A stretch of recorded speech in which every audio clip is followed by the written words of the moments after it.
Yeah, we're with the pet hospital down the street, and I understand you have a dying animal on the premises. Alright, I know I literally exploded about the Korok seeds and already spent over 3 hours breaking down this game before getting to this point.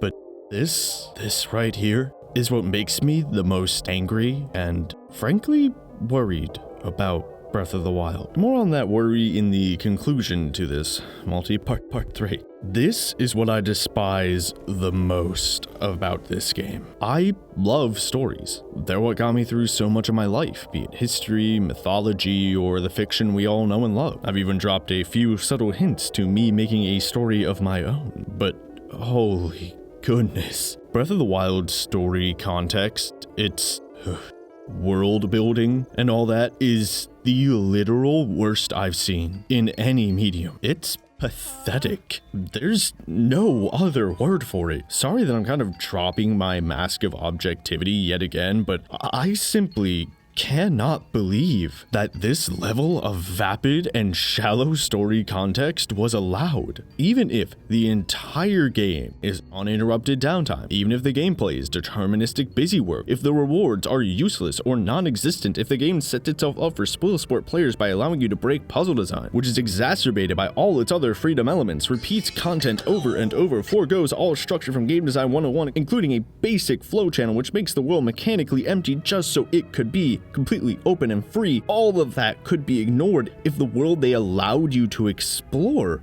had an engaging story built into it. Knock knock, who's there? It's walking simulators. But I can't. I apologize in advance if my mask slips again during this section, but I hope my personal reactions here will add context to the breakdowns. I am still human after all, and my syllabus on video game theory and analysis literally has an objective on combining concrete examples of what we experience with game design principles. So while this is a video about story context, I have kept saying there was a separate story and side quest video, and this one isn't that, since we're still on part 3 about how the open world sucks. I just want to make clear that the story context is different from the game's story itself, hence why there's that qualifier of context. So I shall henceforth be referring to the game's story as its plot to keep things clear. The side quests and cities and use of all of them in the world do fall into how the open world is filled up, but I feel they fit a bit more into the plot videos since they all have their individual plots or more directly affect the plot of the game.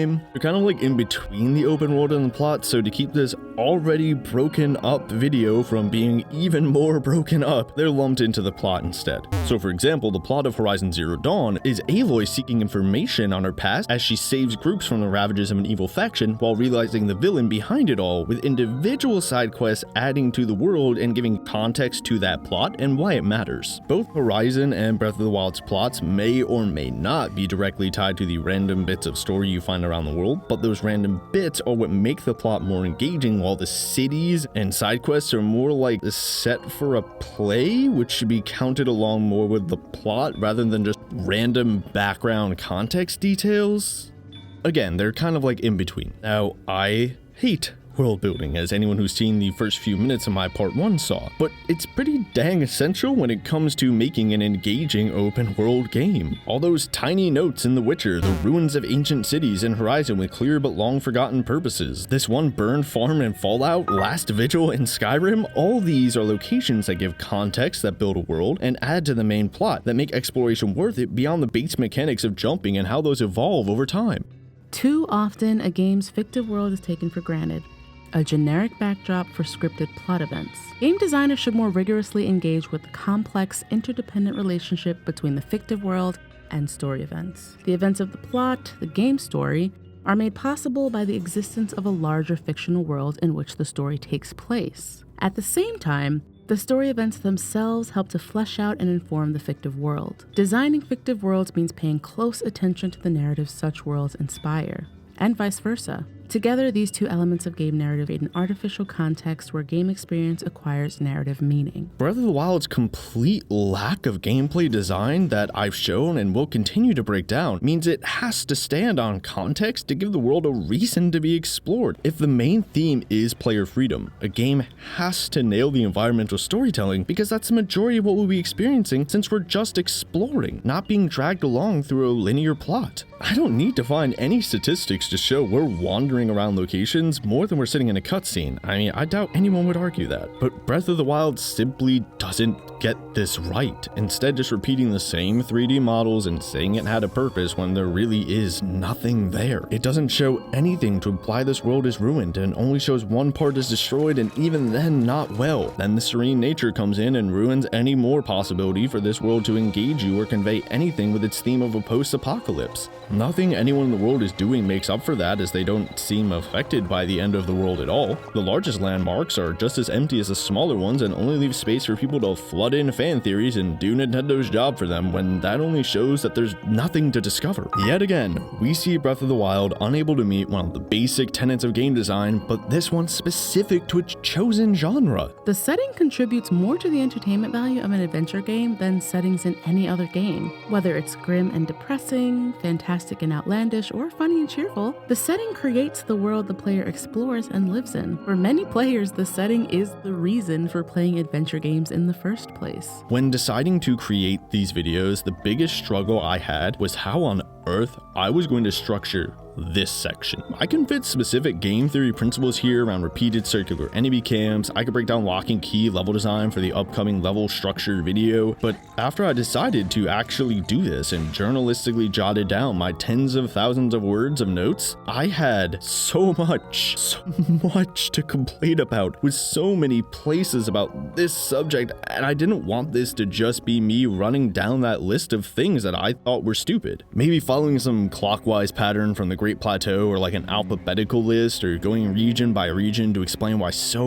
many specific things were empty. I mean, I kind of want to, don't get me wrong, I am spending a lot of time breaking down everything about this game. I have pages of notes stating my annoyed reaction to, say, finding these ancient pillars that have no meaning, or why this bird furry dude exists. I'd kind of like to just go through every little thing, but that's tedious and repetitive and monotonous, and I have dishes to do. I mean, maybe I'll bring up specific places if someone wants me to, but I think it's best to cover the overall reasons that came up and go into some choice examples and explain why those specific locations suck, since the concepts addressed with them will apply generally, and then the specifics are just kind of academic. So let's try this. I will instead be breaking down and dissecting what Breath of the Wild's own official art book labels as the main goals for this world. And speaking on the region of Necluda, senior lead artist for landscapes, Makoto Yonzu, says, Necluda is the base area of this title. A ruined world, grass blowing in the wind, and the survivors living a rustic life. The elements that embody life after the destruction of the world are contained in this area. These images show the struggle that we undertook to make simply walking through the terrain of this memorable region interesting. Nintendo's description of Breath of the Wild on their own site says, Travel across vast fields, through forests, and to mountain peaks as you discover what has become of the Kingdom of Hyrule. I think these are good places to start. Let's see if Nintendo succeeds in what it specifically sets out to do. A ruined world, grass blowing in the wind, survivors living a rustic life, people adapting to the ruined world. Just walking is interesting. Vast fields, forests, and mountain peaks. And discovering what Hyrule has become. Now, any of those that are kind of barren, like grass blowing in the wind, spoilers, Breath of the Wild does have grass, rip frame rate. I'll expand on when I get there, don't worry. And I will get there, but yeah, this title doesn't say part 3.5. Sorry. Again, I'm busy, and if I want to get these videos in like any half decent amount of time, I'm just gonna have to cut them up more. So here, we'll just talk about the ruined world check, and we'll see about next time. Maybe I'll do the rest of the list, maybe just the serene nature, maybe the whole rest of 3. I don't know. Maybe I'll just change up the entire way I structure these videos. I mean, I'd rather have everything in single videos on those topics, like what I could do with part 2, but just part 3 would have easily been like 4 hours, and my computer is like 7 years old and barely handles a project over 15 minutes long, so Yeah, sorry if the videos I start putting up seem to end a bit weird or like I haven't fully explained the topic until I find a better way to structure these, because I'm basically going to be sending out chapters of a full video, so I'm going to be adding context and extra information in those upcoming chapters. Whatever, I'll try my best.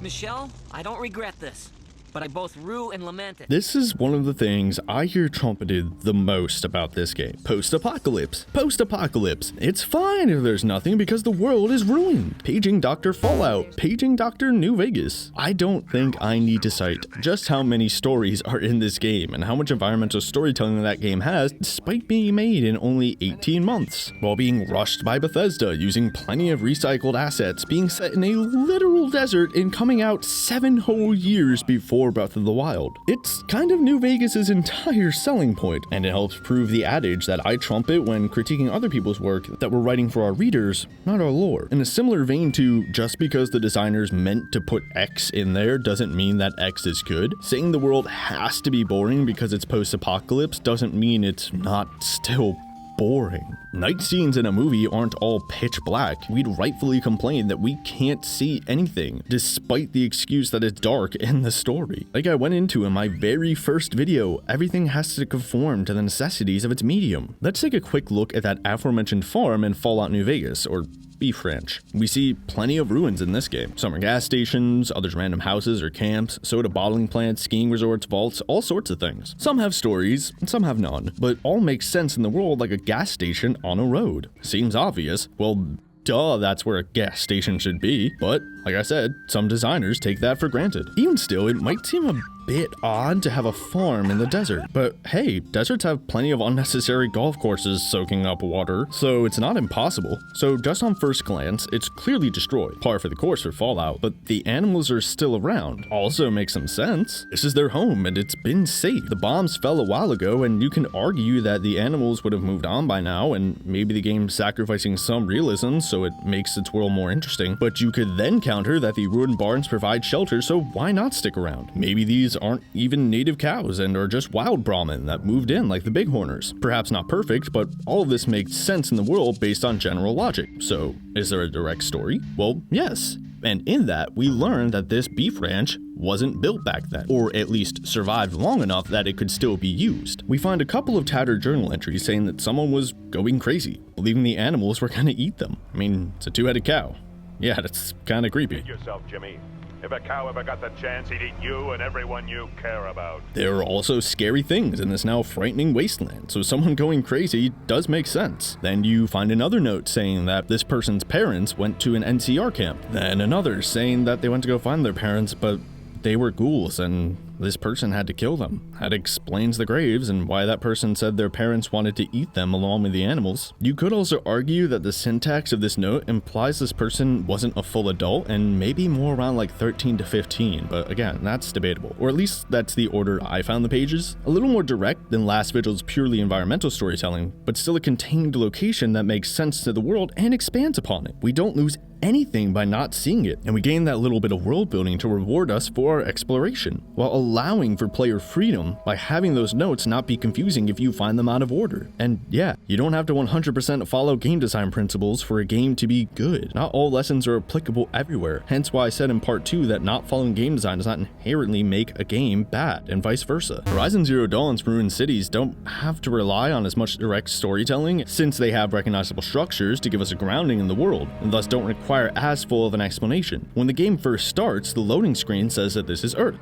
Our Earth. This is our hypothetical future, not the weird idealized 1950s sci-fi America of Fallout. Unlike Breath of the Wild's forget everything you know and then instant disregard for the then new Zelda timeline, which means we have to come at this world from zero. We can see places that may have been a church and what is obviously a stadium in Horizon. Breath of the Wild also has a church and a coliseum, but since we're told to know nothing about this game's fictive world, it means nothing to us and makes any actual connections detrimental, as I'll be showing throughout throughout these videos. When you're creating games with less typical narrative experiences, your design task becomes more challenging. Your players will not already be familiar with your game's fictive world. We have other locations in Horizon that aren't much of anything, but that's what time does, and it adds context to the areas we can identify and relate to. Some places will just get lost to time a lot easier than just 100. We also have tanks on the outside of this city that are clearly pointed towards the city, making you wonder, was something going on in the city? Did the robots take it over and these are the last remnants of a failed attempt to take it back? I have my issues with Horizon Zero Dawn and its environmental storytelling, but at least here the ruins are intentionally mysterious in a way that makes sense for the game and doesn't take away from the world, especially after the 1,000 years of being forgotten with only the basics that we understand, not the characters, like what's a computer and what's a desk. These ruins are so far gone to the people in the story that leaving them so ruined with little defined helps emphasize how mysterious they are to these people and how the world has moved on, since the main draw of the game isn't finding out what has happened to the world beyond how it helps Aloy now, nor is there anyone around who knew about it besides Silence, who only got his information from another source. The most that matters from the past is what we can use now to achieve our goals, while driving home how distant this future is from us, even if we still get plenty of explanations so we don't feel like we aren't told what happened. We can see that the designers of Fallout New Vegas and Horizon Zero Dawn are not taking their fictive world for granted. They're not simple backdrops. They're specifically crafted to support each of these games' narrative.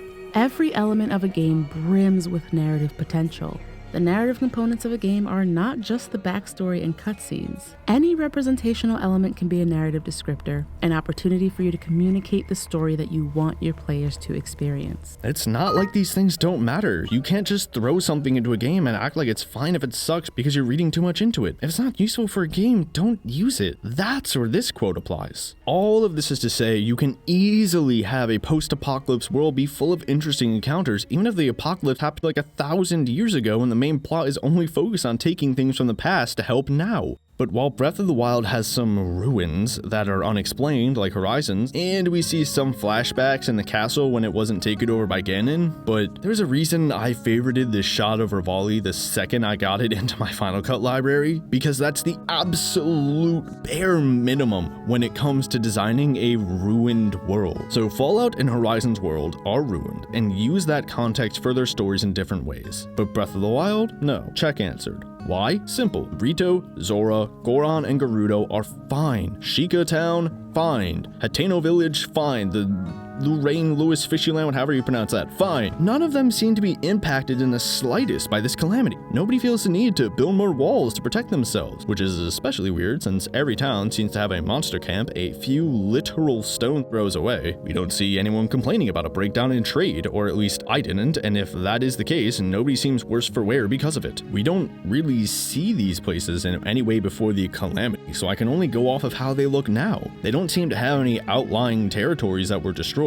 Even their own little spots outside of the main towns don't look broken in the slightest or under attack. Yes, we do get some minor side quests saying, help, monsters are here. But then how come they don't seem to be an issue like anywhere else? How come that's not constant and reflected in the environmental storytelling by having every town have more walls if monsters are supposed to be a threat? That helped end the world and not as natural as just like bears in real life. We have some ruins parceled around the map outside the main area that simply can't have been destroyed by the calamity, as I'll show in a second, but that's also sort of to be expected in, well, any story, be it Horizon, Fallout, Elder Scrolls, The Witcher, WoW, or even our own world. You find some nice cabins and then you find one that's been abandoned and broken down. That's not really a ruined world, that's just logic. And apparently, forget all of the it seems like I've been saying, because this was apparently intentional. The official art book I had to get separately states that the calamity never got farther than the made field because of geography, which is confusing if you see these guardians climbing things in one or two of the cutscenes and then not doing that in the game, or, you know, the flying ones. It also cites the martial prowess of the other races, so I guess the people that built the Akala Citadel, the biggest defensive structure in the game, were the weakest of the people around. If anyone who could fight could stop Ganon and the Guardians, and it also cites Zelda stopping them, which is confusing for what they say about a few other things, but one topic at a time because that's kind of going into how the plot makes no sense. Still, the designers themselves admit this world isn't ruined, just the center. Now, is using this art book breaking the pseudo rule where I keep saying DLC is its own video? Maybe, but there's so little to go on here that I kind of need it. But this information is also right from the horse's mouth, the stated intention of the game's creators. So this is what they wanted to show. Heck, in the final interviews with them at the end of the book, they even say that there was stuff they couldn't put in the game, so it's in this book, meaning this is literally what they intended. Maybe we shouldn't keep getting mad at games for being delayed.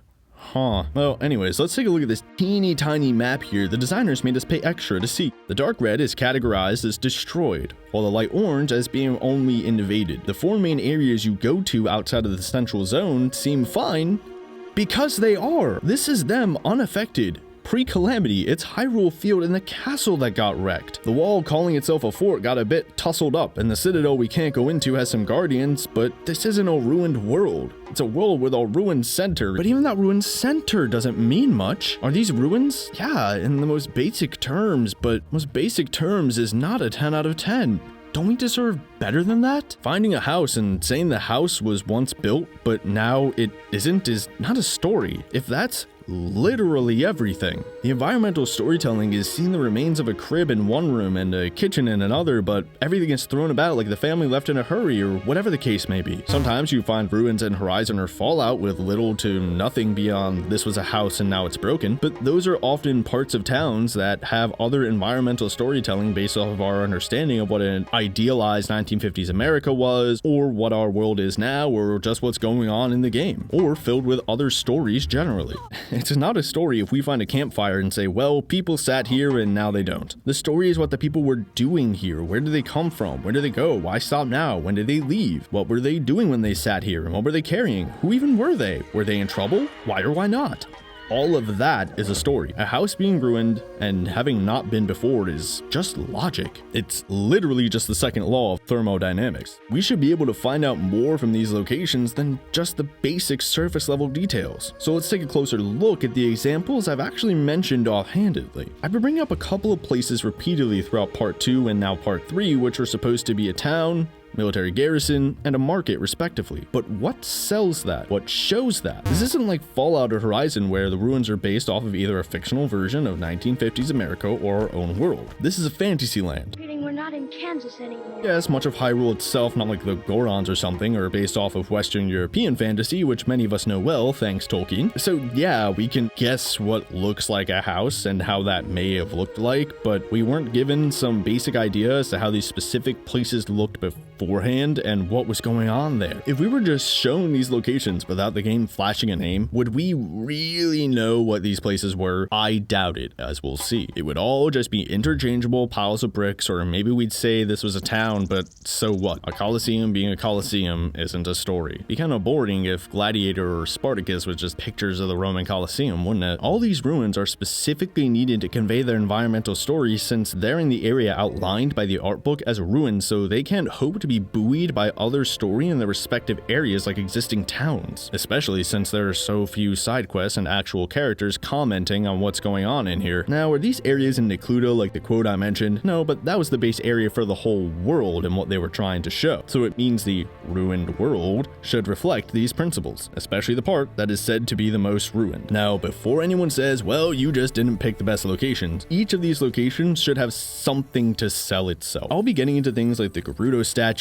and those stupid Zonai ruins soon enough, but I've gone through this game with a fine-tooth comb, as I hope we can all see by now, so I'm pretty confident that these examples are universal for all the ruins of this ruined world. Plus, I just want to expand on things I've said so it doesn't look like I'm just throwing things up for no reason. Here in the center though, alongside not being able to be buoyed by other locations for environmental storytelling and just not having anyone around to actually teach you anything, these should be the basis of the plot. This is where Link lived. This is where Zelda lived. The plot was focused on the kingdom of Hyrule and its royal line and its destruction and all that. If the areas in this destroyed section, especially the one just outside the starting area, where we should be learning about the world that just opened up to lay out what players will be experiencing, are teaching me nothing, we have a serious issue. Alright, let's start with something just outside the Great Plateau, the Gatepost town. When you're designing open world games, second place you go, the one after the tutorial, is just as important as the opening. Just outside Goodsprings, along the route you're suggested to follow and directed connected to by the indirect control of Deathclaw to the east, Nothing to the west, and Cazadors in the north, and being told which way is best to go by the people of Goodsprings. You find the Powdergangers and Prim, showing that your actions have consequences for how you handle the Powdergangers,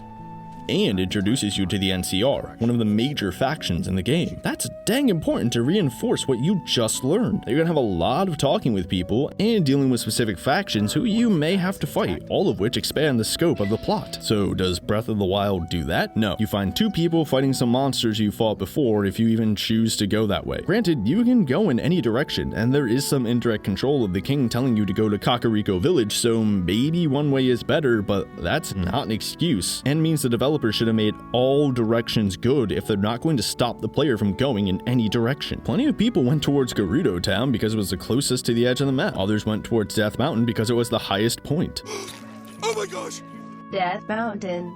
Oh, wait! Death Mountain. I have to Jump off you. Others were told you can't beat the castle and said screw you to try. Now, honestly, I loved the first hour or two after the plateau about as much as the plateau itself. It continued the scrappy struggle for survival and seeing the new world with complete freedom to explore very well, where I was elated that a treasure I found at the top of a waterfall wasn't money, but just a sword, because that was very useful. But that doesn't change how over time the game fell into deterministic busywork with a flat flow channel and all those things I described. And it doesn't change how these locations aren't enforcing anything differently, like seeing the consequences of your actions in Goodsprings, or how they're not presenting any new stories or furthering the ones you've already been told, like in Riverwood, or expanding on game mechanics. The game's freedom is the major selling point, so it has no excuse for any part that may be the second spot anyone sees sucking, because it needs to reinforce what we will see throughout the game. So how does this place suck at reinforcing things about the world? Well, let's look at what it tells us. That you fight bokoblins? I don't think we need that proven. That other people exist? Okay, this is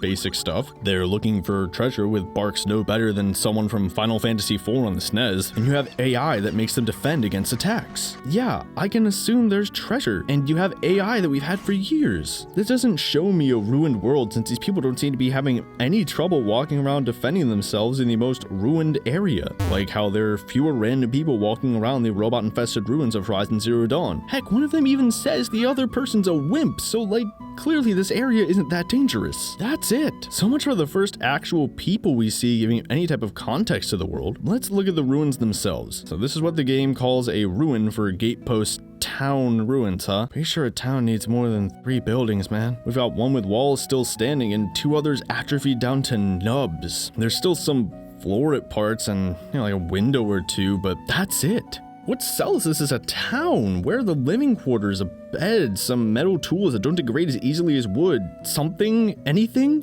No. All we get is some walls and a floor. I mean, that can be anything, as we see with so many 3D models repeated and labeled as something else. The plateau is a massive cathedral and retaining walls that must have been an engineering marvel. That cathedral has one of the biggest statues of the Hylian's god we see. This town should be enormous from the workers who would have had to live here to make this plateau. How come we don't see more people from how important this place would be spiritually to the kingdom, just judging from the fact that there is this massive temple and statue? We should see a bustling town with pilgrims and taxes and all sorts of things. And this place is specifically labeled as different from another town that's just next door, but even then, I'm more than happy to break down why that town sucks and why it's too small and all that kind of stuff. And since this is labeled as something separate, it has no excuse for pretending to be connected to something else. So what do walls and a single floor tell me about this place? Nothing. It's just there. I wish I had more to say here, but there literally is nothing else. I'm sorry, but I hope I don't actually have to defend what I just said here, because I'm gonna break my professionalism again. This really is just pathetic. It's nothing, and I don't know what to say if you disagree. Sorry. Let's take a look at something even more destroyed. I'd like to stick with the Bronze Age comparison I made with Knossos before, since that's when my book Donarana is set, hint hint, coming soon. And because this game tries to sell this world as ruined. Anyone who knows anything about the Bronze Age knows about the Bronze Age collapse, which was a true calamity. Drought and other natural disasters, famines, plagues, war, complete collapse of society. There's a reason I brought up Knossos. Extra History did a great primer on this series a bit back when it was good, and studying this collapse helps put into perspective that when our capitalist system eventually falls apart, we will recover. Civilization has collapsed before, and we humans didn't kill ourselves, even we're not that good at it. Okay, tangent over. So here's the Bronze Age ruins of Katna.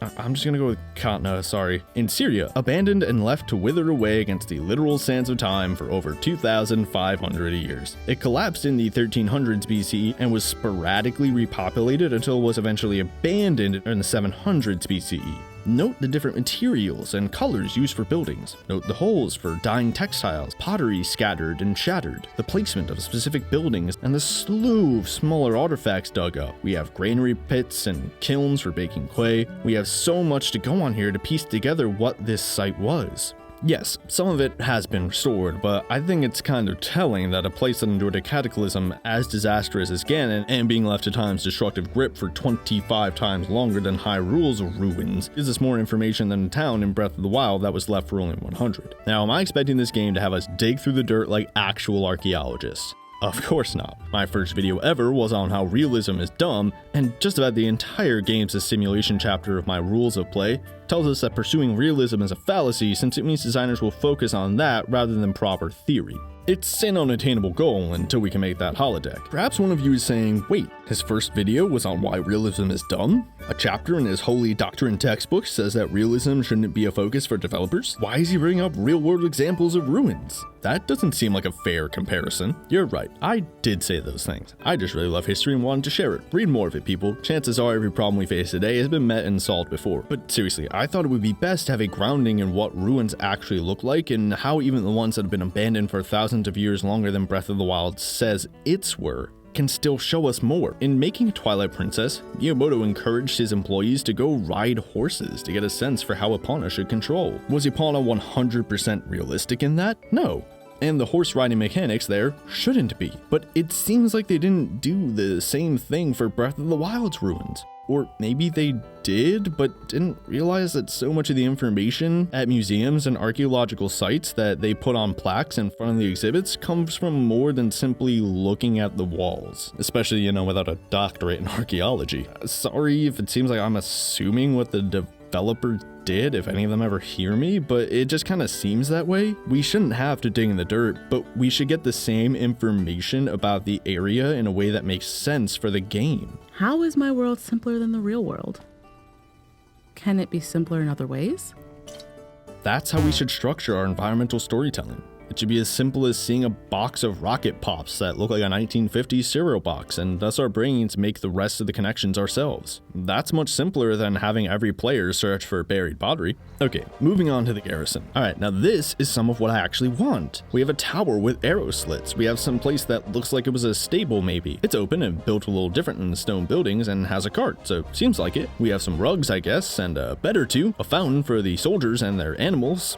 And where are they getting that water? Like a spring or an aquifer? Is that even needed? I mean, we do see wells, so it's like they're trying to show how Hyrule is getting its water, but how they make the fountain work without aqueducts to make the water pressure? Whatever, moving on. Wait, so do they have 2 prisons here? Are these even prisons? And why are so many of the stone buildings completely destroyed, but the rugs are fine and the beds? So does wood degrade slower than rocks? And the walls are more ruined than the beds? And does the cloth degrade slower than both of them? Why is this banner still flapping? It should have been turned to dust by now. And what's up with this guardian here? It looks like it got blown back by a cannon or something. How? Okay, so this is a lot of questions that just popped up, even though the game is putting in a few more necessary elements, making 2 problems to solve 1. I know I just said realism is dumb, but this isn't realism, it's believability. Like I said in my first ever video, we should be focusing on that instead of realism. Here's a perfect example of why you should still be consistent to keep up that believability.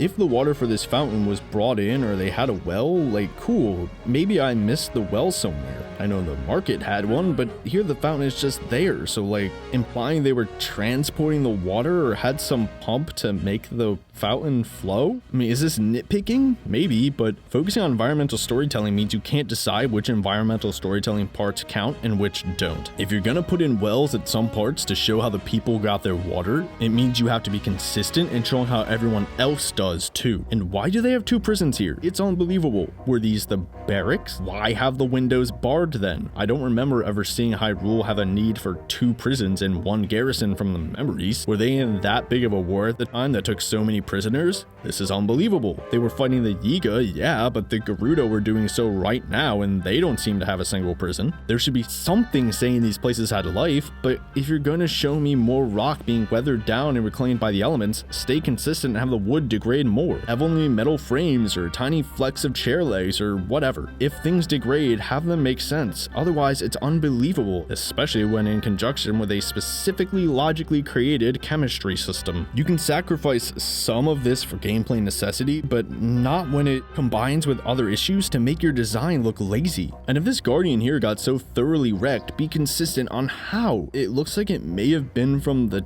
tower, but what arrow does that? Even bomb and ancient arrows don't send Guardians back 10 yards, or however long this is. I didn't see any other Guardians thrown back like that anywhere else. We should be seeing some of them suffering the same fate at the wall that calls itself a fort, or at a Kala Citadel if people could do this to Guardians. It's unbelievable. These are technically ruins that do better than the first example, but they raise so many questions as to make the little bit of story we get tainted. And what even is that little story? That the Guardians destroyed Hyrule?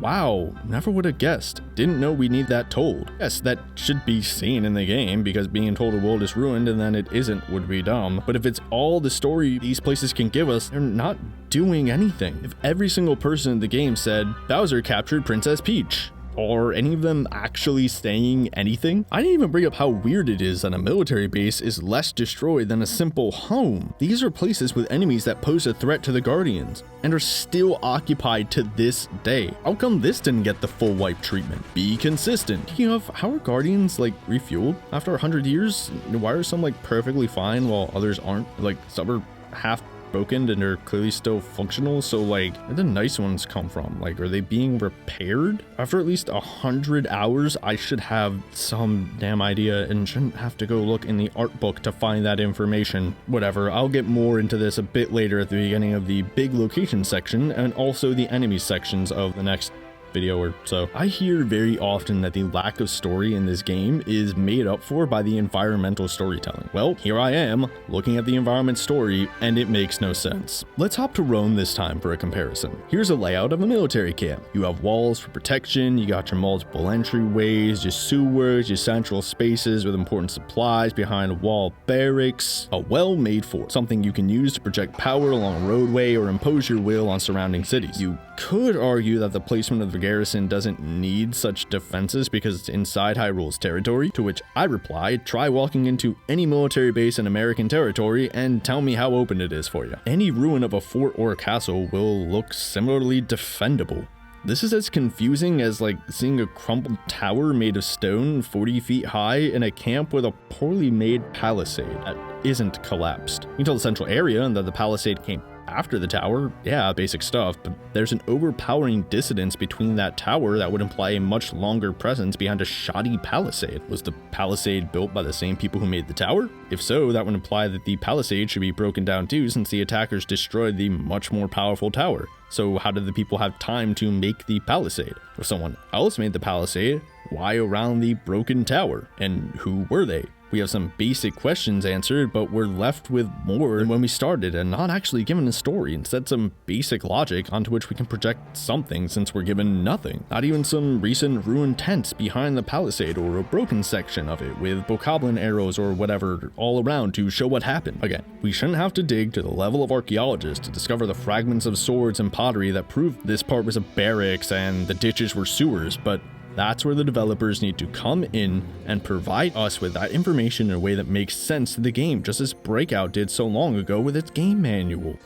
Okay, market or exchange ruins. I think they meant was like a trading post. A market back in history is basically like a shopping mall or a place where people bought things in their cities while being a general forum for the city itself. This place is quite far away from any town, farther than any of the secondary places near the towns that already exist. And I also have to assume this inn/stable was built later, since there's no reason that whatever destroyed the trading post wouldn't have also destroyed the inn, which is like half confirmed by the art book, but whatever, more on that in the plot video. So we can assume through the environment that this place was a lone structure of some kind in which people traded, but what shows that? Drum roll, but no prizes for guessing. We have a well, there's a tree, some boxes, but that doesn't mean the monsters didn't make those or bring them in since we see them in monster camps. And why do they do that? Do they open the wooden ones and put them back together to hold one apple? And like, why do the metal ones have edible food in them since I think the metal ones would be pre-calamity? Like, who made them? And how can we never see the monsters doing anything or making their structures? Whatever, topic for another time. So this market is just some walls. There's no possible stable remains like the Garrison, no tower with arrow slits. It's only bricks like the first town. This place is also fairly large, making me think it's closer to the actual cities in the game, since by this game's logic, Gerudo City and Goron City aren't that much bigger than this, even though both of those are barely as big as cities from a Nintendo 64 game. Castletown had multiple areas, even if they were just streets, but it helped sell a larger town on tech that was 20 years older than the Switch in 2017. I mean, look at Novgorod from 2015. But whatever, millionth tangent over. Because this trading post is so big, we should expect to find a vast array of storytelling context, characters to provide exposition, side quests to explore here. Heck, even just a random document or audio log or whatever, especially to sell how this was a ruined world. Since the developers say the calamity never got to the adjacent areas, we should see how the fall of Hyrule affected them, and what better way to show a complete breakdown of a world by the collapse of trade. And what better way to show that than in the ruins of a trading post? In Skyrim, we have patrols keeping the roads safe, and there are naturally less monsters on those roads, while people still hire mercenaries to protect themselves, even if lone travelers who can't defend themselves aren't uncommon. In Fallout, you have heavily armored mercenaries protecting traders as well, and have entire quests like the trading company that you were a part of. Trade is a big part of life, even in a non-ruined world. Both of those games try to show how it's working in some way, but do we get that? Do we get something to sell this as a trading post, a ruined stable with carts, maybe the remains of some stalls, or piles of trash from where the inn was, something, anything? No, it's just a floor and walls that are exactly the same as the other locations. We should be finding even more here than previous locations because this is the area that's outside the main zone of destruction explained by the developers. Heck, we have those traders throughout the game that don't seem to be affected by the end of the world, so it's not like trade stopped. I mean, people can circulate a freaking newspaper for goodness sake. Why wasn't this place rebuilt if it was such a good place for a trading post? There's no breakdown in trade at all. Come on, man. I'm sorry to break my professional character again, but this is just sad. But what about the Colosseum? What about these mazes? Be patient. Even if these places are perfect, spoilers, they're not, we don't get to ignore the bad places and decide what counts for a 10 out of 10 score. Negatives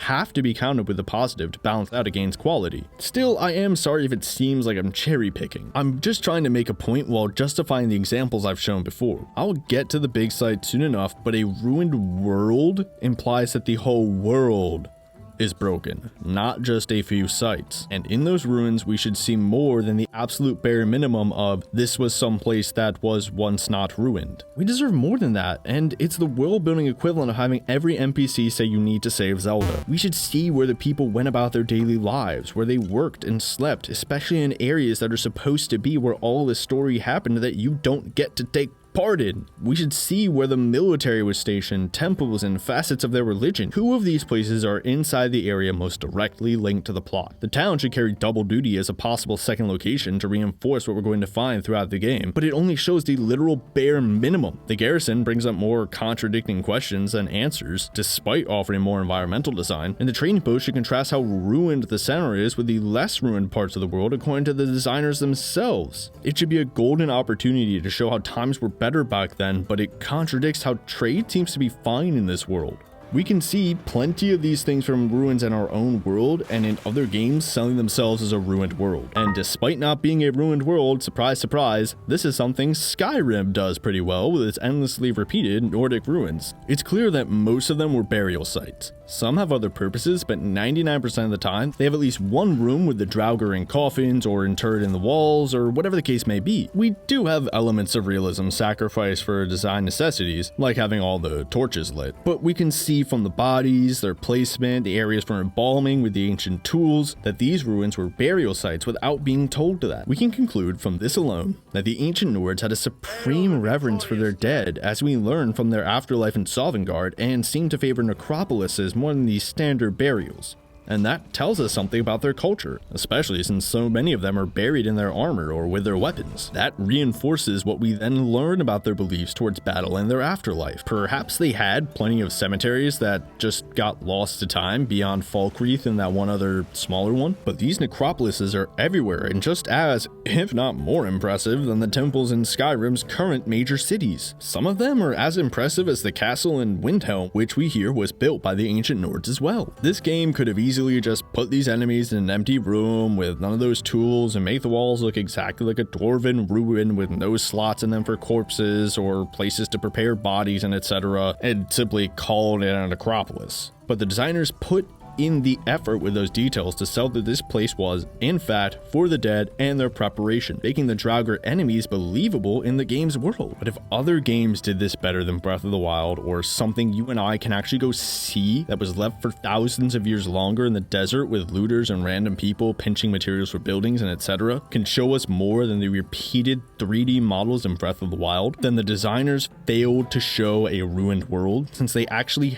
have examples of something that's been through worse to copy like they did with Epona. It's on them to include the information that gives us the same conclusions as these real-life ruins in the game in a way that doesn't expect players to stop and dig for years on end to find a bee necklace, then use their doctorates in history and archaeology to help them piece together what it all means. Things should be consistent and believable, like rock degrading slower than wood. Yes, especially if you're going to boast about a chemistry system of unique interactions for immersion, but we still need to find things to imply these places were once inhabited by people or were markets or etc. Show me some pottery, some holes I can think were toilets but were actually just cooking pits. Show me something, anything to sell this. These aren't ruins. These are just 4 walls someone didn't finish. However, this could all honestly be avoided if we instead saw what all of these places were like in their prime. That could be the game's way of showing us the artifacts in the museum to explain what any of these locations were like. It could then cut back on environmental details and keep a few choice bits to hit home. For example, Ocarina doesn't change up every single bit of its world when Ganon takes over. Perhaps this is due to the technological limitations, since A Link Between Worlds Lorule is completely changed while mirroring Hyrule, and we should expect more from Breath of the Wild than what we could do in a 20 plus years ago game. But still, the Lon Lon Ranch is run by the Jerk, and the water in Zora's domain has turned into a floor texture with the Zora inside it. It's not necessary to change the bedroom completely in Lon Lon Ranch. It's not necessary to show the battle scars of the Zora and Zora's domain defending their home. We saw what the area was like before, and we can see how it is now and what's different. Would it be better if it was all like Castletown, completely changed to sell the difference in the world? Sure. But again, technological limitations, designers need sleep too, and having seen the world before, we're given the choicest bits to sell the change, since it's not like everything will be different if things change, since a bedroom is still a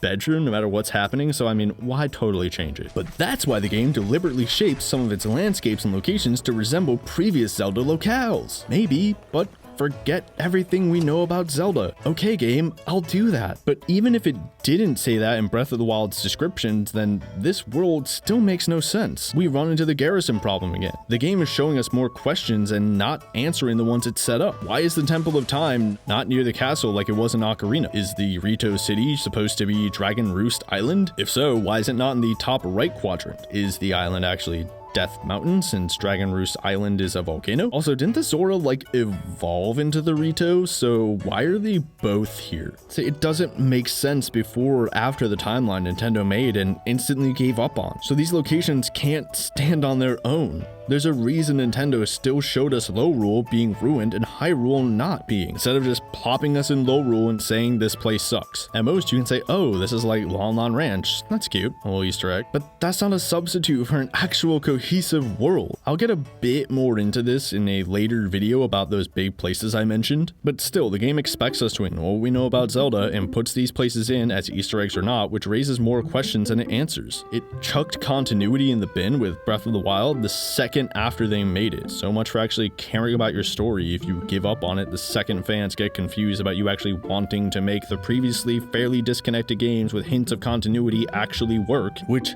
yes, would take time and means some retconning, but Mass Effect 4 is probably gonna have to do that with 3's ending choices, since the Destroy ending is the only one that leaves enough loose ends for another plot, so you're not special in that regard, Breath of the Wild. So we can't really say how we saw these places used in previous previous games is a substitute for the lack of environmental storytelling and context now. Even the memories, the windows into the past of this game doesn't show us much beyond like a few locations that look exactly the same, or the divine beasts or castle that aren't covered in goo. We get no sense of life before the calamity, since we're not shown any bustling town or people praying or diplomatic missions going east to west between the Rito and Goron. Almost everything we see is just exactly the same as Hyrule now, with maybe Zelda or Link there in a t-shirt and khakis. Yeah, you look like a real hero there, buddy. Going through Wind Waker in your basic clothes was an unlockable tree after beating the game. The most we have is maybe Urbosa sitting in the Divine Beasts with Zelda, or a quick shot of the castle.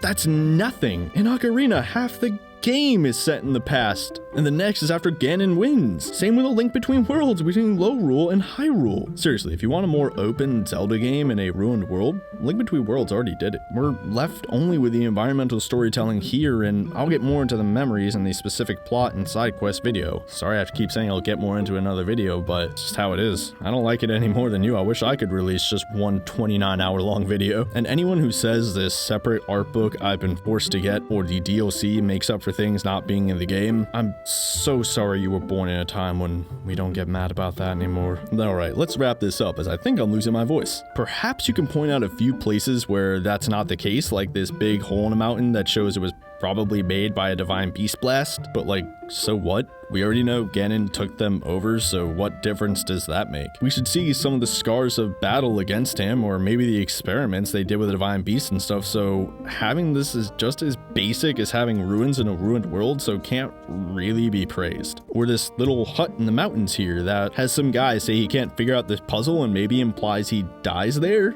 except we see no body and no supplies and like no camp, since this house is ruined, and presumably he'd bring shelter and food, which we see is frozen when I open this barrel, so we could deduce he brought it and left it here, so clearly he didn't run out of food.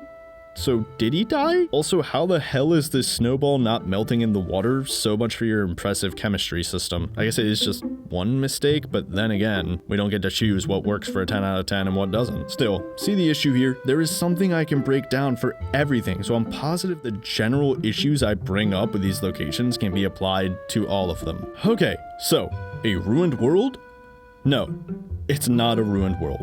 It doesn't show us what life was like with environmental storytelling or cutscenes. The connections to past Zelda games can't really count by Nintendo's own rules. And still, they bring up more questions than answers. The ruins we have in the real world are better, and they're thousands of years older. I had to literally break my own rules about DLC to even make these points, because there's so little in the actual game, and I'll be expanding upon a few bigger places, why the connections to past Zelda games don't work, spoilers, think Moogles and Final Fantasy games, and how the enemies don't contribute to a ruined world.